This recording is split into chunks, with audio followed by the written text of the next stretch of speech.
Well, coming up on today's show, a final wrap-up of all the Nissan Leaf news 24 hours after the announcement. I think I've percolated some thoughts.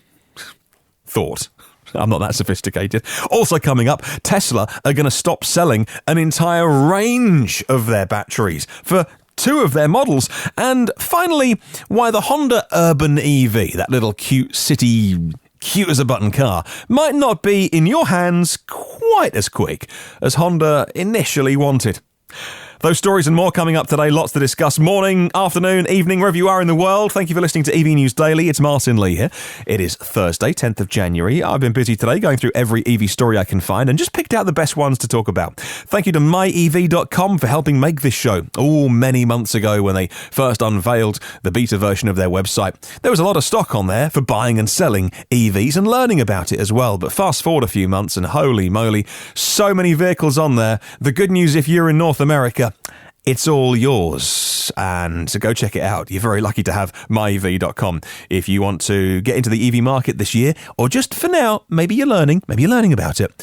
We had in that big fully charged survey yesterday, 26% of their viewers of their YouTube channel are EV owners, which means many more are EV curious, and that's a perfect place to go. myev.com. to learn about EVs. A new Patreon supporter on the show, Darren Sant. Now, Darren's been a long-time supporter of the show as a producer, and he upgraded his contribution, which is just, I just get blown away. Thank you to everyone who supports this show. Just means we can make it bigger and better and shinier in more places. Thank you for being part of the Patreon family. Right, a few thoughts from me on the Nissan Leaf. Then 24 hours after the launch, a few thoughts have percolated. I think I've chatted to a few people on Twitter and worked out a few things to just leave you with. Firstly is cost and availability. The cost is pretty high, at least in the UK. £40,000 is a lot of money for a car that does 220 miles on EPA range. The Nissan Leaf is a very lovely car, and I think it's bigger than people realise as well. It'll take a family and all their stuff, and it's getting a new 1-inch bigger screen, an 8-inch screen. Let's face it, the current one couldn't be much worse. But £40,000 is an awful lot of money, even if you then take off the small government grant that we get money off EVs.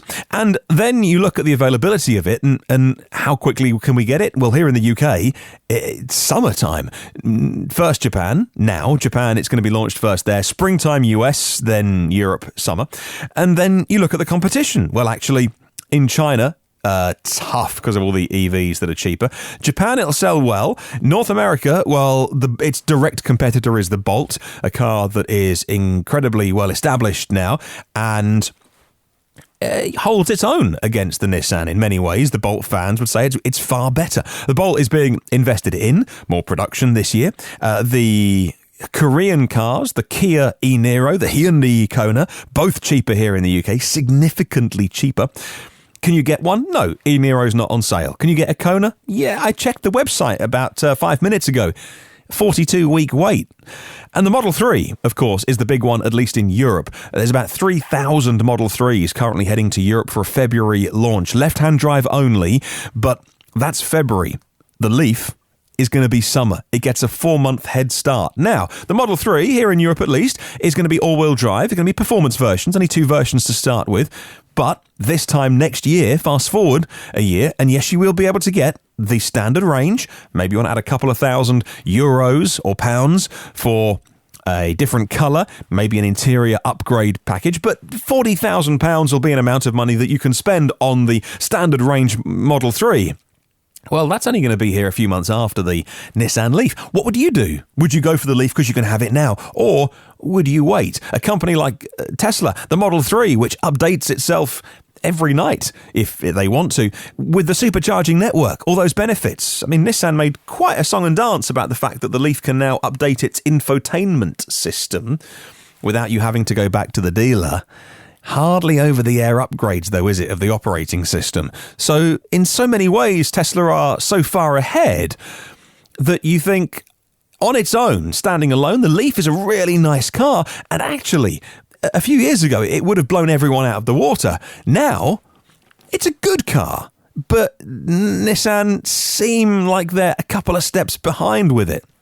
Finally, the battery, well, it doesn't use LG Chem cells, as I had speculated on the podcast many times over the last year. Everybody thought it was going to happen. The same cells that are used in the Bolt and the Hyundai Kona, thought we were heading to the Nissan Leaf as well. They're still using their own. They haven't sold their battery company. That's a long, ongoing saga. It's been taking years. They thought they'd sold it, then that deal was off. It fell at the last hurdle. They found a new company to buy their battery maker, which is called AESC, made in America, and that's a company called Envision. They're a Chinese company that want to buy Nissan's battery company.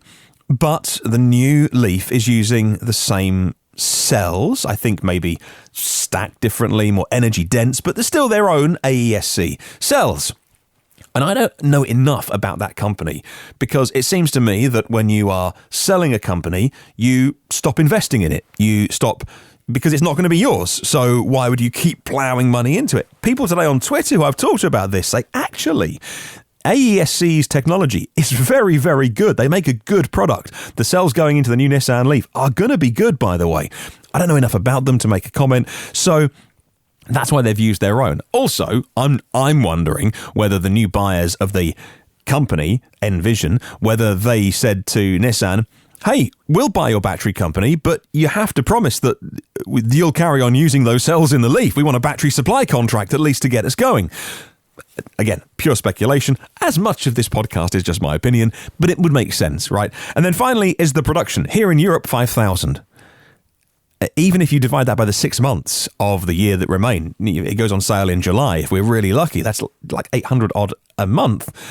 Well, people gave Tesla a kicking. I mean, a proper public kicking over the delay of not ramping up to 7,000 Model 3s a week. And now they've got there, and now they're heading towards 10. And yet there'll be 5,000 special edition Leafs heading to the whole of Europe this year. That seems a tiny number. They've got 3 factories. One of them here in the UK, the Sunderland plant, which we're so proud of, the Leaf being made in the UK. Maybe there's competition at those factories for other, I don't know what other Nissans, whether it's like the Duke or the other popular models are being made at those factories. They can't make enough Leafs. Maybe it's a battery supply issue. I don't know, but I know that 5,000 is a very small number. So there's that as well. It's a very accomplished car. It doesn't win any individual battle, including the price one. And that, for me, is the key. They've been around so long. They've hopefully kept the trust of enough people, despite Rapidgate over the last year. They are, in many ways, they could have been the people's car. What VW talk about the ID being, or the ID1, or the ID Neo, or whatever the heck they call it, they want to be the people's car. Well, Nissan could have done that with the Leaf if they were able to do it in a way where the cost wasn't in real premium territory of £40,000. That's like $45,000 odd dollars, right?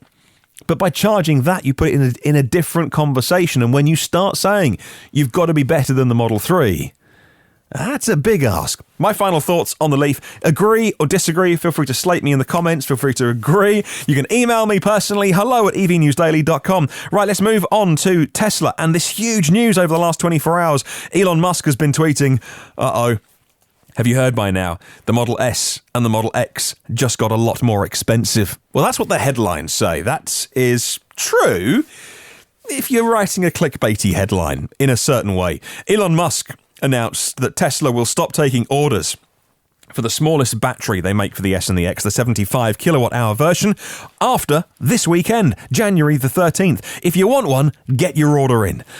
No, I don't do referral codes. He didn't directly explain the move, but he did say yes on Twitter when one user asked if they were going to move away on the S and the X, move away from the long-standing use of the battery capacity in terms of calling the car the 75, the P90D, the P100DL, So, yes, and he confirmed that. So that just like the Model 3, the numbers are going. Just like the Apple iPhone XS doesn't tell you how many gigahertz or megahertz the processor runs at. So if the starter Model S and the X models disappear, says Engadget, with no equivalent in place, what does that do? Well, it raises the price if you want to get into an S or an X. And it raises them by about $15,000 or more, actually. You could have got a Model S for $66,000 87, and now you're going to pay 84.7, and you could have got an X for 72.9, and now you're going to be paying 87.9. So why would you do that? Well, it could be that they just weren't selling many of the base model, because by the time you get to the top of the Model 3 range, you're heading towards similar prices. Would they prefer a base S and X buyer, someone who's just struggling just to get the money together to just get into an S or an X? Would they prefer them to be looking at the Model 3 and being, actually, if I top spec that all the way, performance plus, just spec everything, would they prefer those buyers to be heading into a Model 3 rather than scraping into an S? And maybe it's to do with margins, because the Model 3 is being made in more numbers. Of course, that helps in any manufacturing, in theory, margins. And when you scale, of course, they've said as well, Elon has publicly said that the latest line that they've built for the Model 3 is far more efficient than the S and the X lines. Far more hand-built, the S, and particularly the X as well. The Model 3 is far more efficient, and therefore throughput is better, margins are better. Tesla are unquestionably better at making a car now than they were in January 2018 and January 2017 and January 2016 and going back and back and back. Well, Inside EV say they could have the possible answer to this. The most logical reasoning for the discontinuation is that Tesla is going to take down the 75 kilowatt hour pack line. So those packs that are being made at Giga Factory, take that down, stop making those packs completely, and then use that space, if you like, to upgrade to a cheaper and more efficient architecture that can handle Supercharger V3. This is the new superchargers that are coming with a faster charge speed. Now, since the 100 kilowatt hour 100Ds are Tesla's highest margin vehicles, it makes sense to keep them on sale and be able to decrease their cost, because Tesla's no longer covering the lower margin smaller Teslas, if you like, the 75Ds, which were the Model S and the Model X. So, in its sales mix, that's really interesting to know which ones are being prioritized in terms of margins, says Dan Zarilla.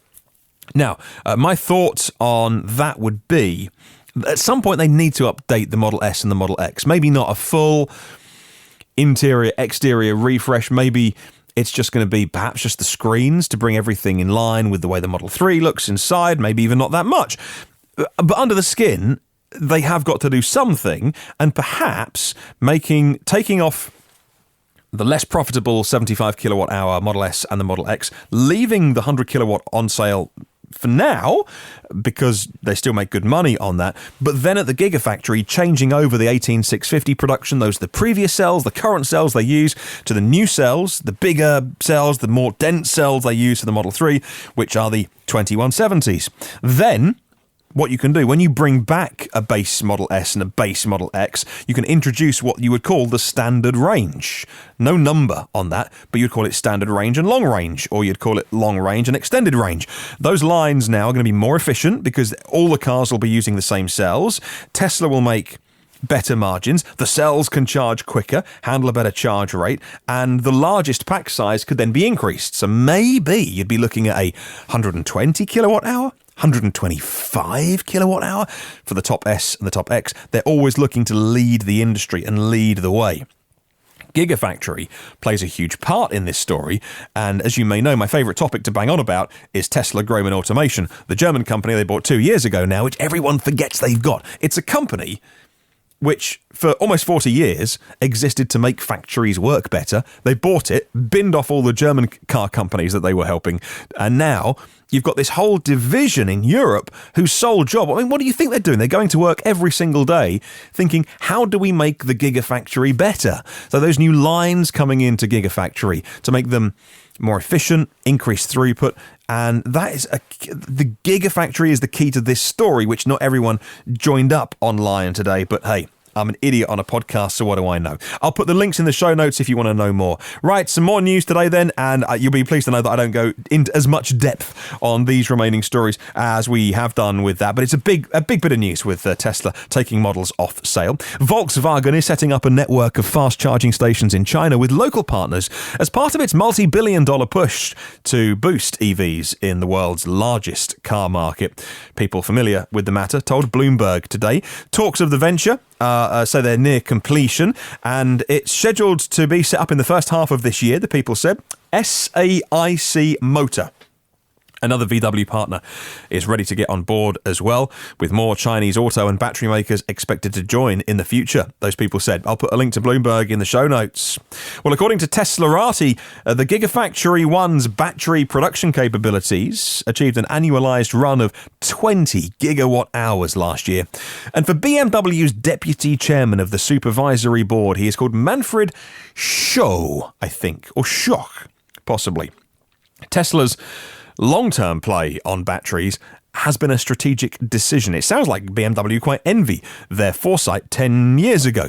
In a recent interview with the German publication Manager Magazine, BMW's executive remarked that Tesla's high investments in the Gigafactory all those years ago have been very well spent, by the way. A time when they announced Gigafactory, most people thought he was absolutely mad for doing it. Well, now BMW say that it's paid off. They're praising Elon Musk's decision to collaborate closely with cell producer Panasonic at a large scale. He said this, and I quote, "Tesla controls the entire value chain. They understood electromobility. Our board members should finally deal more intensively with this gentleman, who should have been bankrupt by now. In the auto industry, too much is complained and too much is declared impossible." End quote. Sounds like Elon Musk has a big fan from the board of BMW who would like to work closer with him. It's very interesting, and have some admiration for the foresight that Tesla had to make all those investments in Gigafactory and actually leave themselves open to massive expansion at Gigafactory 1. Well, the ride-hailing firm Grab is set to roll out 200 EVs in Singapore's streets from this Friday, tomorrow. If you can't get hold of an Hyundai Kona to sit on your driveway, it's because they're all being sold to a ride-sharing company in Singapore. According to Channel News Asia, they've purchased 200 of them, and the Hyundai Kona, the long-range ones, 64 kilowatt-hour versions, are going to be used by Grab. Initial batch of 20 vehicles go on the roads on Friday. The rest are coming in the next couple of weeks. Head of the company's car leasing service, Grab Rentals, said in an interview with local media. And Elon Musk has been talking about the new Roadster. He released a new message that said the new Roadster will actually do something like this, and he pointed towards an attached a GIF on his tweet, which was an animation of a Back to the Future style hover car with rocket boosters, says Mark Kane at InsideEVs.com. Noticing that Elon tweeted this, "We will use SpaceX cold gas thruster systems with ultra-high pressure air in a composite overwrapped pressure vessel in place of the two rear seats." In other words, they're using compressed gas to go very, very quickly. He also didn't say that whether it's going to fly forwards or upwards. Are they going to aim the gas out the back to make it go forwards? Or do you aim some of that gas down to lift the car up? It blows my mind slightly. I know nothing of the physics required to get a car from 0 to 60 in 1.8 seconds. Well, the Formula E season spans the years every season, so this is the 18-19 season, but only one race actually happens in 2018. Now on to race 2, now it's 2019, in Africa and Marrakesh. Looking forward to this weekend. Now at the first race, it was all over the place, really. There was rain in Saudi Arabia. What? And confusion over how to best use the new rules. So in a way, it confused the pack. It sort of shook things up a little bit. This weekend, we'll see who is really out ahead. We'll see the debut of the former F1 star Pascal Wehrlein as well. It's 8 a.m. Pacific time, 11 a.m. Eastern, about 4 p.m. UK time. Talking of Formula E, by the way, a company that we haven't talked about in connection with Formula E before is Ford. Now, Mark Rushbrook is the global head of Ford Performance Motorsports, and he's been talking to motorsport.com. Great website. And he's been talking about Formula E, and he said it's still on the sheet of paper that we are looking at. Wow, that's interesting. It considers an entry into what he calls electrified motorsport. His comments come a year after Ford held talks with Formula E and were almost close to signing up to the series. Mark Rushbrook also insisted that there is still room for Ford on the grid, even though it's going to hit its 12-team capacity when Porsche joins Season 6 next year. Well, this year, next year. The US manufacturer is evaluating its motorsport future as they look beyond its commitment in the Ford GT program, which they're committed to this year. Also, the WEC season and the IMSA season as well next year. This year, actually. Be interesting to see Ford turn up in Formula E. More manufacturers want a piece of Formula E. I love it. Moving on to Honda. And a new report about the Honda Urban EV from Electric says that Honda's first next-gen all-electric vehicle, a little cute city car, is supposed to be on sale this year, but production has been pushed back to 2020. The report claims that Honda's planning to show 2 iterations of the vehicle before starting production. They're going to show it off in Geneva in March, and then the production version at the Frankfurt show. So going back to Ford, by the way, and their EV plans, I saw a statement today from Ford and it said this, and I quote, "Every Ford nameplate from the all-new Ford Focus onwards will include an electrified option. This includes new nameplates and new versions of existing vehicles, from the Fiesta to the Transit, either a mild hybrid, a full hybrid, a plug-in hybrid, or full battery electric option offered, delivering one of the most encompassing lineups of electrified options for European customers."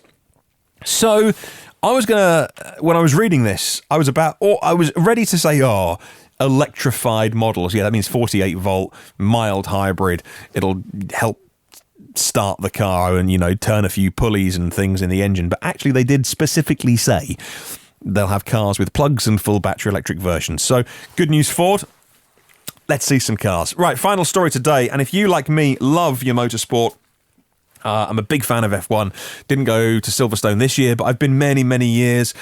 My favourite, by the way, not that you ask, the Maggots and Beckett's complex. I like sitting in Club Silverstone in the stand there. I adore it. And I've been lucky enough to go over the years as a few people's guests as well. But if I get a chance and I'm paying for my own ticket, God, that sounds awful, doesn't it? But when I go, that's my favourite bit. I just adore watching Formula One cars just go through that complex. It's amazing. Love my Formula E as well. And now there's a new way of seeing motorsport live that I thought you'd like to know about. The Motorsport Network is making good on its promise to get you closer to the action. They're launching a new thing called Motorsport Live this year. It's like this dedicated kind of expert ticket and travel operation. Like, one of the things when I go to Formula One is I've always thought, I'd like to go to that race and that race and that race, but I got to book flights and I got to book hotel, the ticket. It gets too much. Like, I'd happily drive to Spa because that's a nice road trip. Hire a Tesla or something, but I tend to go to Silverstone most. But this makes going to any of those races, and not just Formula One, super easy. It's a new service that spans the whole kind of attendance. So the tickets, the travel, arriving at the venue, and it's just a great way to make seeing motorsport just frictionless, just easy for fans to be in great grandstands, go to the fan villages, experience and have a great time, like take friends and family, take your kids. Now, from the launch, Motorsport Live is going to offer its customers experience and valuable insight in building trips and itineraries. F1 to start with, MotoGP and the WEC races. I'd love to see them add Formula E to this as well. And they're going to extend these options to include other series, events and championships very, very soon. Check out Motorsport Live if you're interested. Well, that's the news today. Thank you very much to everyone who sent me their answer to question of the week. It is this: if an ICE driver walks over to you and says, because they know that you are into electric cars, if a fossil driver says, what's the best thing about EVs? What should you tell them? Well, you can email me hello@evnewsdaily.com, or you can leave a comment on the blog, on YouTube, and the Facebook comments as well. Thank you to 157 patrons of the podcast who who mean that I get to make this show and you get to listen. I was going to say enjoy. That's presumptuous. Listen. And thank you very much to anyone that wants to have a little look at Patreon. It's patreon.com/EVNewsDaily. I'd love to read your name out next. Thank you to our premium partners, Phil Roberts at Electric Future, electricmotoring.net for those in and around Chicago that want to hire a very nice Tesla, and Brad Crosby as well. Well, there are 352 previous shows online for free. You can download them from the place you usually get podcasts from, and you can subscribe so you get it first and free and automatically. In the meantime, catch up on the socials, say hi on Facebook, LinkedIn and Twitter by searching EV News Daily. Have a wonderful day. I'll catch you tomorrow.